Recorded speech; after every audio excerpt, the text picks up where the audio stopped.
Adaptando atividades para a sala de aula e a sala de recursos. Quem faz adaptação de atividades para a sala de recursos? Quem faz adaptação de atividades para a sala de aula? Quem faz as adaptações nas avaliações que os alunos fazem? E quando o aluno precisa fazer um trabalho em grupo, como é que funciona essa adaptação?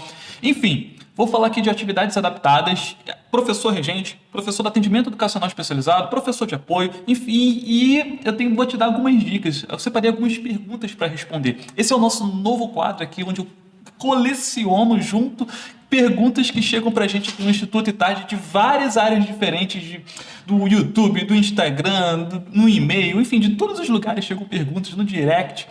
E a gente vai selecionando essas perguntas, relaciono elas e vou responder aqui para você. Vamos lá! Primeira pergunta, então. Tenho alunos especiais com laudo. A professora da sala de recursos quer que eu mande as atividades para que eles façam com ela. Professor da sala de recursos quer que eu mande as atividades para que eles façam com ela. Ou seja, um professor regente falando com a gente, né?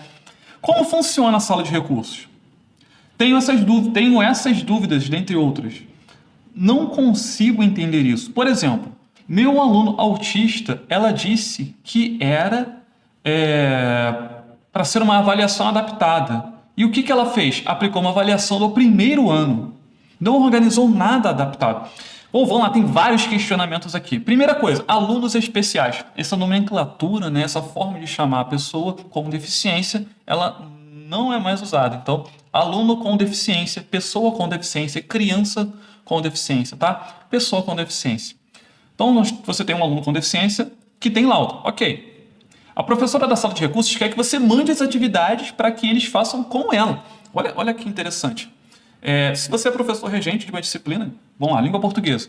A professora da sala de recursos quer que você mande as atividades de língua portuguesa para serem realizadas na sala de recursos. Isso não faz sentido. Isso não faz nenhum sentido. Por que não faz sentido? Porque se ela fizer isso, ela vai estar usando a sala de recursos como reforço de língua portuguesa. Sendo que eu aposto que ela não é licenciada em língua portuguesa. Talvez seja, talvez não, mas não importa, porque a função que ela está assumindo agora é a de professora da sala de recursos para prestar atendimento educacional especializado no contraturno escolar. E se ela aplicar reforço de qualquer disciplina, no momento de aplicar o atendimento educacional especializado no contraturno escolar, ela não vai estar assumindo essa função de atendimento educacional especializado, ela vai estar assumindo uma outra função, que é de reforço. E eu não tenho nada contra reforço escolar. Na verdade, eu estimulo, eu sou super a favor do reforço. Eu acredito que todo aluno, independente de ter ou não diagnóstico, deveria ter acesso a reforço escolar na sua própria escola ou fora da escola também. Existem professores maravilhosos que prestam reforço escolar de forma particular. Eu mesmo fiz aula de reforço de matemática, eu fiz aula de reforço de física, eu fiz aula de reforço de língua inglesa na época que eu era aluno, né? Na época que eu era estudante. Minha mãe conseguiu os professores para me ajudarem porque eu tinha dificuldades em algumas disciplinas e o reforço me ajudou muito. Então, tudo bem o seu aluno fazer reforço. Tudo bem. Pode ser com você, pode ser com um professor da sala de recursos? Pode, mas a gente não pode confundir as funções. Atendimento educacional especializado é uma coisa, reforço escolar é outra. Então, o aluno não pode... a gente não pode tirar do aluno um atendimento educacional especializado para colocar o reforço. Então, se o aluno precisar de reforço, eu acredito que precisa, então tem que ter o atendimento educacional especializado e aí pode ter mais uma coisa, o reforço. Não é? Ah, Leandro, mas não dá tempo, não tem quadro de horário para fazer isso, não tem quadro de pessoal para fazer isso funcionar. Então isso tem que ser uma coisa combinada com a gestão da escola. Se a gestão da escola identificou, realmente não tem quadro de pessoal, não tem espaço, não tem recurso para fazer as duas coisas, vamos verificar então o que é melhor para esse aluno nesse momento, nesse horário. Será que o aluno pode intercalar, hora faz um atendimento educacional especializado no contraturno, aí no outro dia faz o reforço, aí no outro dia volta para o atendimento, depois volta para o reforço daquela disciplina específica. Esse professor tem realmente uma habilitação para lecionar reforço escolar dessa disciplina, enfim, tudo isso tem que ser levado em conta, tá? Esse é o primeiro ponto aí da sua pergunta, mas vamos mais adiante. Tá? A professora quer que você mande as atividades para que eles façam com ela, ou seja, eu entendi isso, talvez o aluno realmente precise de reforço, mas não faz sentido fazer do atendimento educacional especializado um reforço. Isso tem que ser combinado com a gestão e pela sua pergunta parece que não foi combinado com você. Então, isso tem que ser combinado. Como funciona a sala de recursos? Muito simples, a sala de recurso é para prestar atendimento educacional especializado, é para entender as necessidades do aluno, as barreiras desse aluno que impedem ou estão dificultando a aprendizagem dele de forma igualitária junto com os outros alunos, né, para que ele participe ativamente, para que ele compreenda, para que ele estude, para que ele tenha autonomia. Então, entender a necessidade desse aluno, o que está impedindo ele e criar recursos que vão ajudar esse aluno a trabalhar de forma mais independente, mais participativa, junto com os colegas, acompanhando melhor as aulas, enfim. É isso. Pode ser usando Libras, pode ser usando comunicação alternativa, pode ser criando materiais complementares às disciplinas que esse aluno está cursando, por exemplo, vocabulários. Vocabulário visual é um exemplo de material de apoio que pode ser elaborado numa sala de recurso, entende? Ou entender a melhor estratégia para ensinar esse aluno. É um aluno que se beneficia muito de vocabulários visuais. Então, o atendimento educacional especializado vai ter tempo para avaliar esse aluno, entender essa necessidade, vincular a necessidade com a melhor técnica, com o melhor recurso e montar ali um portfólio, um plano, né, de ação, um PDI, algo que vai ajudar esse aluno a resolver essas dificuldades na sala de aula, de uma sala de aula específica ou em várias outras salas de aula, de várias outras disciplinas. Então, essa questão de entender melhor o aluno, aprofundar um conhecimento dentro da necessidade do aluno e entender qual é o melhor recurso, qual a melhor técnica para trabalhar com ele, é o que a gente espera que aconteça numa sala de recursos, ok? Coisa que é difícil de acontecer numa sala de aula com um professor regente, porque um professor regente que tem, por exemplo, ao mesmo tempo na sua sala de aula 20 alunos, 25 alunos, 30 alunos, e tem ao mesmo tempo todos esses alunos, ele não vai conseguir entender as necessidades daquele aluno com deficiência tão profundamente quanto um professor do atendimento educacional especializado que deveria ter a oportunidade de fazer um atendimento individualizado, pelo menos de vez em quando, de cada um dos seus alunos com deficiência, ok? Bom, como funciona a sala de aula de recursos? Já falamos sobre essa, agora tem essas dúvidas dentre outras. Não consigo entender isso. Bom, a gente já explicou isso. Como, por exemplo, meu aluno autista, ela disse que tem que ser uma atividade, uma avaliação adaptada. O que ela fez? Aplicou uma avaliação do primeiro ano. Eu imagino que o seu aluno, ele não é um aluno do primeiro ano, não é? Então, a gente não sabe aqui, mas provavelmente não é. E só pegar uma avaliação, um conteúdo de um ano anterior, não é uma adaptação. É uma adaptação, mas não é uma adaptação bem mais ou menos. Bem mais ou menos. Por quê? Porque é muito fácil voltar ao ano. Muito fácil voltar ao ano. Porque eu aposto que o aluno, ele compreende. Eu estou blefando aqui com você, tá? Eu acredito que sim. Mas eu aposto que esse aluno compreende conteúdos do primeiro, do segundo, do terceiro, às vezes do quarto. Alguma coisinha de cada um desses anos ele compreende. E é muito fácil eu chegar, vou aplicar uma avaliação de ano anterior para ele. É muito fácil fazer isso. Mas qual seria o certo?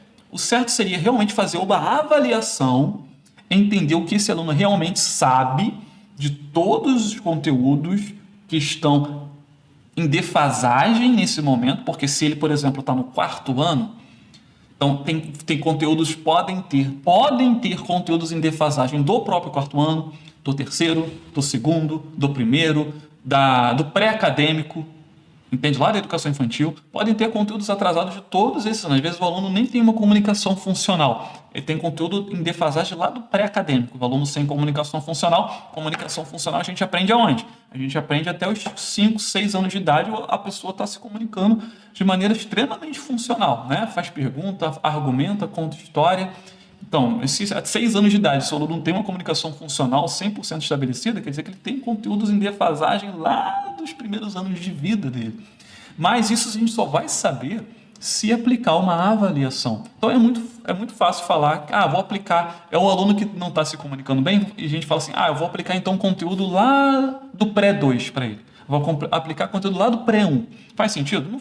Pode funcionar? Pode ser que você acerte, mas não é o ideal. Porque o ideal é você entender o que esse aluno realmente já sabe e o que ele não sabe. Que aí, você vai trabalhar cores com o aluno, sendo que deveria trabalhar comunicação funcional, então não faz sentido. Então não faz sentido a gente pegar todo o currículo do ano escolar e aplicar com o aluno achando que isso é uma adaptação. Tá, não é uma adaptação. Uma adaptação é você entender o que o aluno precisa, entregar o que ele precisa para ele avançar, de forma que ele, de fato, avance. Não adianta entregar uma coisa e o aluno não conseguir executar, não conseguir fazer e não tirar proveito disso. A gente não medir se isso realmente está funcionando ou não está funcionando. Bem, não organizou nada adaptado, exatamente. É o que você falou, está certíssimo. Bom, essa foi a nossa primeira pergunta aqui. Meu Deus, já falei pra caramba, mas vamos lá. Segunda perguntinha. Opa, essa aqui é grande, hein? Vamos lá. Ótima dica e concordo com você. Deve ser algum assunto que eu estava falando, não vou lembrar aqui. Nem sempre o aprendizado é atingido de primeira por nós. Quem dirá pelos nossos alunos? Tem um aluno que tem que ser repetitiva em alguns conteúdos. Aproveitando a oportunidade, tenho dificuldade. Agora que vem a pergunta. Tenho dificuldade de trabalhar com aluna do sétimo ano, né? Quando os professores passam trabalho em grupo. E o aluno tem que fazer por escrito a introdução, objetivos, desenvolvimento e considerações finais, sendo que a dificuldade da aluna é interpretar para escrever com suas palavras. Alguma dica? Uma aluna do sétimo ano, o professor está passando trabalho em grupo. Tem sim dica para você. A gente pode usar adaptação aí. Existe... Isso é até previsto na... É previsto... eu não sei onde que é previsto isso em algum lugar. Não sei se é BNCC ou na lei ou numa norma técnica, mas enfim. É previsto que o aluno, a pessoa com deficiência, tenha momentos individuais e momentos em grupo, né? Porque quando a gente fala de adaptar atividade, muitas pessoas acham que o aluno vai receber atividade diferente todo dia. Todo dia ele recebe uma atividade diferente. Então, e esse aluno, ele é excluído, nessa forma, ele é excluído de participações do grupo. Porque se tem um grupo que recebe a mesma atividade, que participa das mesmas atividades, e eu tenho um aluno ou alguns alunos que recebem atividades diferentes, participam de atividades diferentes, então isso gera uma exclusão em determinado momento se isso persistir por muito tempo. O que é recomendado? Né? É recomendado que o aluno com deficiência tenha sim momentos individuais, ou seja, momentos em que ele vai receber uma atividade diferente e está tudo bem. Isso é esperado, isso é previsto, mas também é previsto que esse aluno tenha momentos em grupo, momentos de participação junto com o grupo. E para que ele participe junto com o grupo, nós podemos usar adaptações também. Como que isso vai funcionar? Aí é necessário realmente a gente entender o que esse aluno consegue fazer, o que ele tem mais dificuldade. Se a gente está passando um trabalho em grupo, que é o caso aqui, onde o grupo tem facilidade de interpretação, de escrever com as suas próprias palavras, e esse aluno tem uma dificuldade e é exigido que ele execute uma tarefa que ele tem dificuldade, aí esse aluno está sendo automaticamente excluído da atividade. Não é? Por quê? Porque a gente está pedindo para ele fazer algo que é difícil para ele fazer. Agora, eu aposto que essa aluna do sétimo ano tem habilidade. E provavelmente você que está escrevendo a pergunta deve ser um professor do atendimento educacional especializado, uma professora do atendimento educacional especializado. Então você pode ter a oportunidade de ter momentos individuais com essa aluna para entender as potencialidades dessa aluna. Porque a função do atendimento educacional especializado não é só entender as barreiras. Entender as barreiras é importante, mas encontrar um caminho para trabalhar as potencialidades do aluno também é importante. E no 1 a 1 com esse aluno fica mais fácil. Não estou dizendo que na sala de aula regular é impossível, não. Mas no 1 a 1 fica mais fácil de entender quais são as potencialidades desse aluno. E entendendo isso, a gente consegue traçar estratégias para usar essas potencialidades na sala de aula regular e para orientar o professor regente a adaptar atividades, orientar o professor regente para que ele, ou o professor regente, faça a adaptação de atividades que abrace potencialidade do aluno. Exemplo, né? Sem exemplo fica difícil. Exemplo, vamos lá, dentro desse mesmo tema aqui.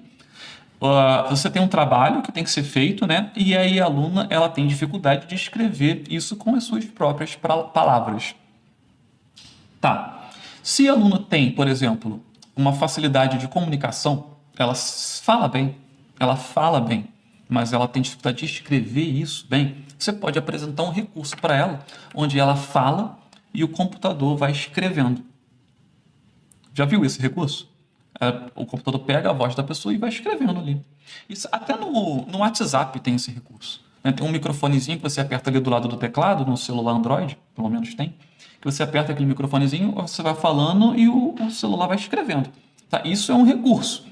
É um recurso que pode ser trabalhado e ensinado na sala de recursos do atendimento educacional especializado no contraturno escolar, para ajudar o aluno a escrever, a colocar as suas palavras em texto e organizar as suas ideias. Às vezes é mais fácil para o aluno sair falando, depois de ver tudo que foi dito em texto e organizar depois esse texto, do que pegar uma folha em branco e começar a escrever. Percebe? Para uma pessoa pegar uma folha em branco e começar a escrever, isso é uma coisa. Outra pessoa sair falando sobre do que é o trabalho, o que ela pensa sobre o trabalho, o que ela acha que tem que ser escrito, como isso vai funcionar. E ela vai falando, daqui a pouco tem um material que pode ser usado. E aí a gente organiza o pensamento dela com perguntas, né? Perguntas sobre esse tema que, se respondidas, vão ajudar ela a ter esse trabalho pronto. E são duas coisas aqui. Uma é o recurso para ajudar o aluno a escrever, que pode ser um teste. Não, como é que é o nome? Eu esqueci o nome da técnico da coisa, mas quando você fala e o computador escreve, né? Pega a sua voz e transforma em texto. Então, esse é um recurso que pode ser trabalhado e ensinado na sala de recursos. E tem outra coisa que é o material de apoio dessa atividade. Qual seria um exemplo de material de apoio dessa atividade? Uma lista com perguntas.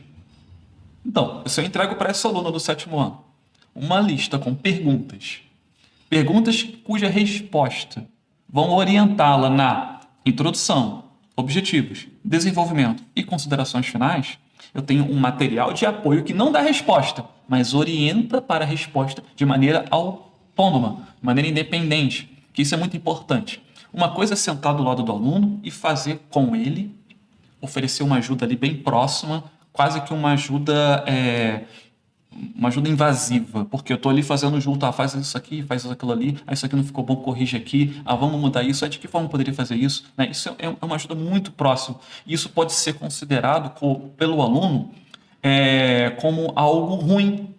Às vezes ele não quer ser ajudado assim, ainda mais um aluno do 7º ano. Às vezes para ele isso tem uma aparência negativa, entende? Ele quer fazer sozinho, ou ele quer fazer com um grupo, mas ele não consegue. Aí vai precisar de você, só ele não quer precisar de você.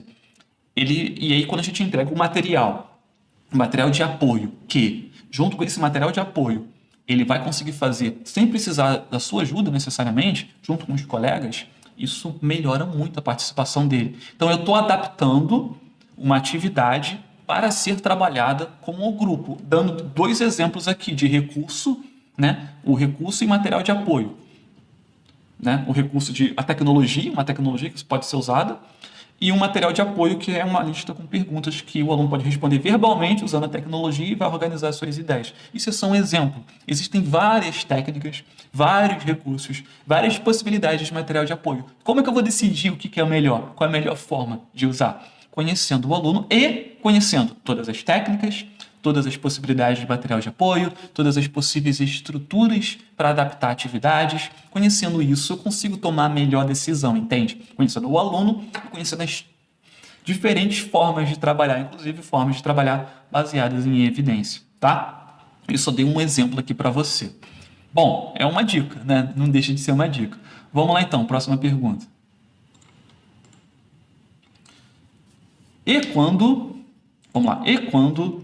é o professor da turma que elabora as atividades e não aceita que você adapte para o aluno com deficiência, dizendo que vai facilitar e ele não vai dar nota. Olha só, é uma situação totalmente inversa aqui agora.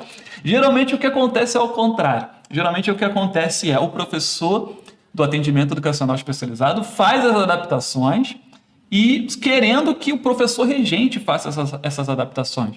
Aqui uma situação ao contrário, é o professor regente que faz as atividades e não quer que o professor do atendimento educacional especializado entregue atividades adaptadas para esse aluno.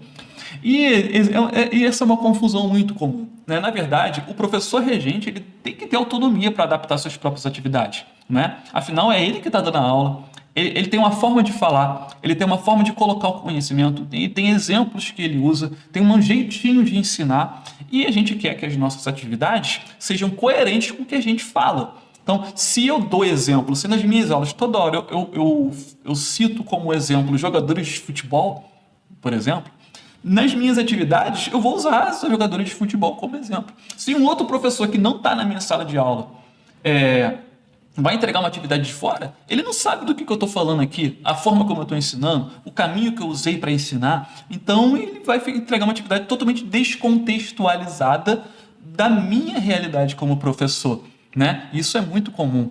E isso é muito comum quando a gente trabalha com livro didático, por exemplo. Tem um livro didático ali que é o mesmo objetivo educacional que você tem que ensinar. Só que você vai ensinar de um jeito, você prefere ensinar de um jeito, e o livro didático está ensinando de um outro jeito, de uma outra abordagem, que você fica até desconfortável de ensinar daquela forma, que você não sente que aquilo ali tem muita relação com o seu público, ali, com os seus aluninhos, não é? Você prefere ensinar de outra forma. Isso acontece muito também em educação indígena, né? Quando o professor está indo dar aula numa escola indígena, e aí a realidade daquela comunidade é totalmente diferente. Zona rural também acontece muito isso. É uma realidade totalmente diferente. E às vezes o livro didático tem exemplos ali, contextos ali totalmente desconectados da realidade daquele público. Então, eu recomendo que cada professor crie sim suas próprias atividades. Mas o que está acontecendo aqui? O problema não é que o professor não está fazendo as atividades. O problema é que o professor está fazendo as atividades, mas ele não está adaptando da melhor maneira que o atendimento educacional entende, o atendimento educacional especializado entende que vai ajudar aquele aluno. E isso é um ponto muito importante. Por quê? Porque são atribuições diferentes, são funções diferentes. O atendimento educacional especializado, ele tem uma sala de recursos e ele tem tempo com o aluno que você, professor regente, não tem, e recursos que você, professor regente, não tem. Então, ele tem um tempo e os recursos que você não tem numa sala de aula com 30 alunos, por exemplo. Tá? Não é que você não vai conseguir fazer as adaptações. Vai, se você investir na sua formação para compreender a adaptação de atividades, para compreender como criar, construir seus próprios recursos, mesmo não tendo tempo, você vai conseguir se virar. Você vai conseguir fazer. Tá? Tem dezenas e dezenas de professores que conseguem, e estão conseguindo e conseguem fazer isso todos os dias. Alunos nossos aqui do Instituto ITAD. Alunos do curso Adaptando Atividades na Prática, professores regentes que não dependem necessariamente do atendimento educacional especializado para adaptarem suas próprias atividades. Entendem muito bem a necessidade do seu aluno, associam a necessidade do seu aluno com as técnicas e com os recursos certos e entregam a melhor atividade adaptada ali. Tá? Mas qual é o mundo perfeito? O mundo perfeito é cada professor realizar as suas funções. Né? É importante que todo mundo conheça o atendimento educacional especializado? É sim. É importante que todo mundo conheça as técnicas para adaptar a atividade? É sim. Conheça todos os recursos para adaptar a atividade? É sim. Porque se todo mundo, por exemplo, conhecesse todas as técnicas e recursos, vocês iam falar a mesma língua. Entende? Esse é um trabalho em equipe. Um trabalho em equipe maravilhoso. Um trabalho em equipe é maravilhoso, porque conhecendo todas as técnicas, olha só, o professor do atendimento educacional especializado ia identificar várias necessidades do aluno e ia falar com você assim, olha, esse aluno aprende melhor com modelagem, atividades estruturadas em múltipla escolha, usando ajuda visual. Pronto. E aí você, professor regente, ouve isso e já sabe o que é. Já sabe o que é, por quê? Porque você também estudou adaptação de atividade. Aí você ia pegar essa informação e falar, modelagem, ajuda visual, atividades estruturadas com múltipla escolha, mas essas atividades estruturadas, mais ou menos, quantas palavras por questão e quantas alternativas? O aluno se dá bem com 4 alternativas, com linhas de até 18 palavras e enunciados com até 2 linhas. Nossa, maravilha, vou estruturar então as minhas atividades usando isso, fazendo modelagem e aplicando ajuda visual. Beleza, estou fazendo isso então. Olha que maravilha. O atendimento educacional especializado te passou uma informação estratégica que você entende a teoria, entende a prática e sabe como colocar em prática. E esse é um mundo perfeito, né? Isso acontece hoje na maioria dos lugares? Não. Mas eu recomendo muito que você compreenda todas as técnicas, compreenda todos os recursos, como usar cada um desses recursos para cada dificuldade que o seu aluno possa apresentar, independente do diagnóstico. Porque aí você se torna um profissional completo e consegue dar conta da sua função, pelo menos. Dar conta da sua função. Dando conta da sua função, você já está fazendo um excelente trabalho. O aluno, quando está ali junto com você, ele tira o melhor proveito daquele momento. O aluno está com outro professor que não está fazendo um trabalho legal? Não tem problema. Você está fazendo o seu trabalho ali da melhor forma possível e isso vai repercutir de maneira positiva para contagiar todos os que estão ao redor. E vai acabar acontecendo de que por que o aluno na aula do professor de matemática ele vai tão bem e na aula do professor de língua portuguesa ele vai tão mal? E isso vai começar a incomodar o professor de língua portuguesa, que vai acabar pedindo orientação para você, professor de matemática, uma hora ou outra, ou para o atendimento educacional especializado, uma hora ou outra, entende? Então, é muito importante conhecer todas essas técnicas para adaptar atividades, tá? Maravilha! Vamos mais uma pergunta? Vamos lá, acho que tem um tempinho para mais uma pergunta aqui. Eita, essa aqui é grande, misericórdia. Gente, vocês não economizam na pergunta não, hein? Tô gostando de ver. Não economizam na pergunta, vamos lá. Olá, Leandro, eu te acompanho há algum tempo, trabalho em uma escola especial, porém a superintendência da minha cidade está exigindo que nós... Ou seja, é uma escola especial. Tá, pessoal? Existem escolas especiais, tá? Minha cidade está exigindo de nós, professores, coisas antes nada vistas, como planejamento anual com a BNCC do ensino regular, plano de aula semanal, portfólios dos alunos, avaliações bimestrais e agora avaliações trimestrais, dentre outras coisas já rotineiras que são os PDIs, intervenção pedagógica, o projeto político pedagógico e o preenchimento do DED, Diário Escolar Digital. Todos aqui estamos indignados, porque, além de vivermos chateados por não alcançarmos o objetivo da aprendizagem de alguns alunos, aparece agora mais burocracias, papéis e mais papéis para preenchermos. Eu acho que essa pergunta tem a parte 2. Meu Deus, tem a parte 2. Papéis para preenchermos, como já não bastasse, sem valorização, mal remunerados e sem cursos de aperfeiçoamento. Moro em Minas Gerais, sou funcionário do Estado, gostaria de sua opinião e, se possível, orientações para como posso me posicionar sobre essas cobranças um tanto quanto desumanas. Olha, eu concordo com a superintendência. Tá? Eu sei que não é isso que você queria ouvir. Eu vou voltar aqui, porque eu quero pegar o comecinho. Eu concordo com a superintendência, eu sei que não é isso que você quer ouvir, mas eu entendo você dizendo que está com um acúmulo de funções, um acúmulo de tarefas, tem muito trabalho para fazer. Por quê?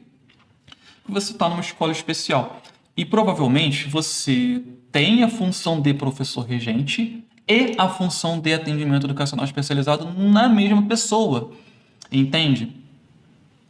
Na escola regular, vou falar assim regular, na escola sem ser especial, tem funções específicas, né? Tem o professor regente de cada disciplina, não é? Que é responsável pelo planejamento da sua disciplina. Aí tem o professor do atendimento educacional especializado, junto com a coordenação, que é responsável por essa questão de PDI, não é? Intervenção pedagógica. Então, isso fica mais dividido, entende? Mas na escola especial, eu não sei como é que funciona a organização da sua escola especial, mas eu acredito que exista um acúmulo de funções, pelo jeito que você está comunicando isso. E isso é um problema, não é? Isso é um problema.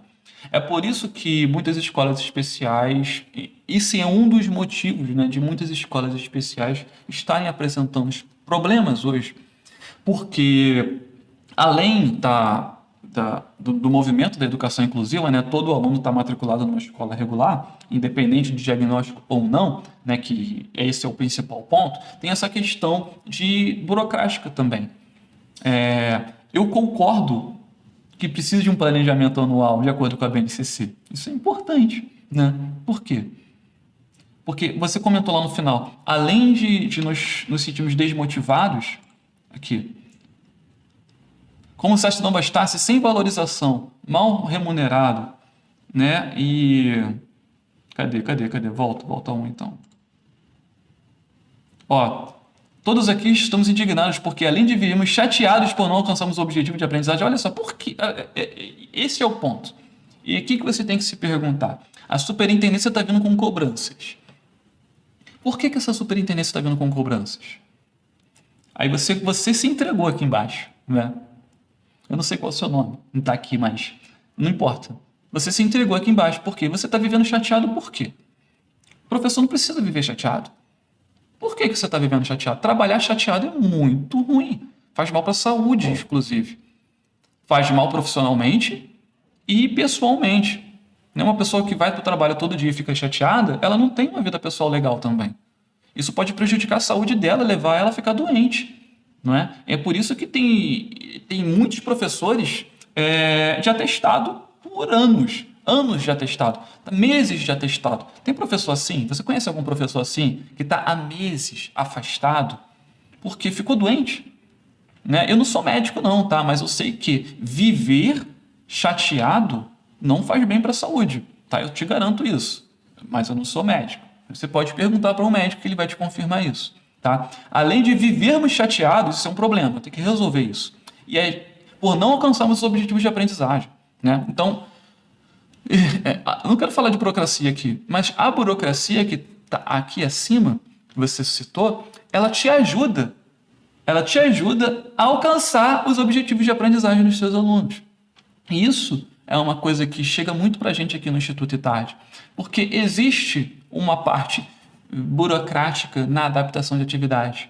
Vou botar assim, entre aspas, tá? Que é o quê? Todo mundo quer o quê? Todo mundo quer o recurso, todo mundo quer atividade, todo mundo quer o material. Ó, toma aqui um material, toma aqui um jogo de Uno adaptado. Ah, toma aqui um jogo de dominó adaptado. Ó, que bonito. Toma aqui para você, vai resolver todos os seus problemas. As pessoas, aqui, toma aqui um material de apoio para o aluno resolver problema matemático. Ó, vai resolver todos os seus problemas. Não, não vai resolver todos os seus problemas. Por quê?